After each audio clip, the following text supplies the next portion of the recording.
Good morning. I'm excited. I'm so excited. For many of you, know that on Wednesday morning I'm a part of a prayer call, and this morning's prayer call was so high in the spirit that the expectation in God to see God's glory on today is so phenomenal. So I'm praying that my excitement doesn't take over the word that God has just for us for today. I promise you, that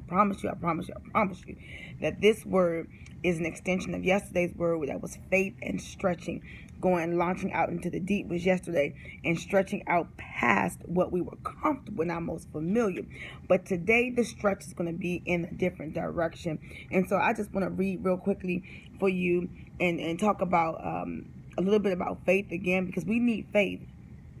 We need faith to do anything. We need the faith. The believers need to exercise faith each and every day. Hebrews 11:1 says, "Now faith is the substance of things hoped for and the evidence of things not seen." Right? But here is what it says in verses 2 and 3 from the NIV version. It says, "This is what the ancients were commended for. By faith we understand that the universe was formed at God's command, so that what is seen was not made out of what was visible." What is seen was not made out of what was visible. And today the Lord dropped in my spirit as I began to meditate on what would be the message for today, is the fact that sometimes when we once we stretch out into the deep and we put ourselves out there in an unfamiliar place, but in the direction in which God is leading us, we have to get our footing. In order to get our footing, sometimes we have to take a step back. And take a step back does not mean going back. Taking a step back is just readjusting our posture sometimes, readjusting our thinking. Sometimes when we're so close to things, it's hard to see. Even with the book, if it's too close to us, we gotta put it back a little further. When we move it back, we can get our focus back. And so that's what God's saying today about today's stretch. Today's stretch is get your footing. It means that readjust your posture, realign yourself. And so that put me back in mind of my archery days. And so when I was in middle school, I fell in love with the intramural sport archery. And so then I excelled at that. And so those of you who went to Oxon Hill Middle School, y'all may remember. So we went to travel throughout the county, and we did, we've had archery tournaments.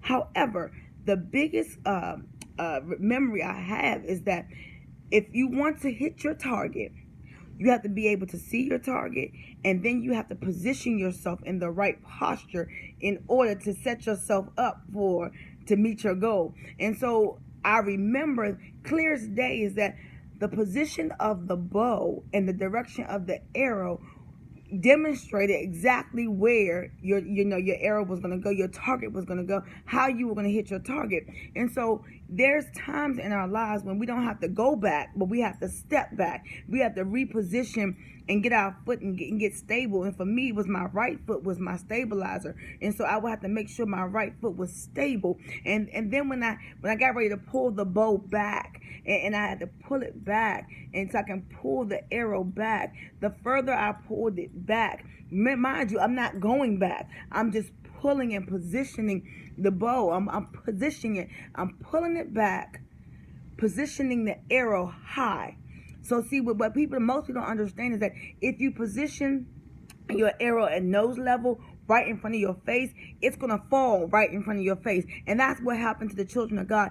A lot of things we start because it falls in front of our face because we don't position it high enough. We don't set our goals high enough. And so what happens is that we need to extract that arrow back as far as we can, and then get out of mediocrity and start to position the arrow higher. The Lord says, look toward the hills from which cometh our help, knowing that all of our help comes from the Lord. So therefore, if we position our arrow high enough and we pull it back far enough, when there is a release with power, when there's a faith release with power, it'll go further, and you'll have more chances of hitting your target and getting close to your target than you would if you were just at a standstill position. Today's word is faith and stretching squared. But we're stretching in a place of repositioning. We're stretching in a place of reposturing ourselves that we may go further, that we may set our sights higher, and that our goals will be met. And so today I want you to know that I love you. Don't forget Hebrews 11 verses 1 through 3. We have to have a right now faith, and we have to remember that God, on God's command, we understand that the universe was formed at God's command, so that what is seen was not made out of what was visible. He created it, even though he couldn't see it. Even though the target got far away, was far away, we can still reach it. That's what faith is. That's what faith is. And so we want to be like the matriarchs and patriarchs. We want to have that type of stupid faith in God that we can accomplish anything we set our eyes to do. Whatever's happening around you, and if there's a goal that you want to meet and it's not happening fast enough, or it's not happening the way you saw it, step back. Reposition yourself, reposture yourself, maybe do more research, and then aim higher past what you thought, and watch God bless. I love you. I mean it. I'll see you tomorrow.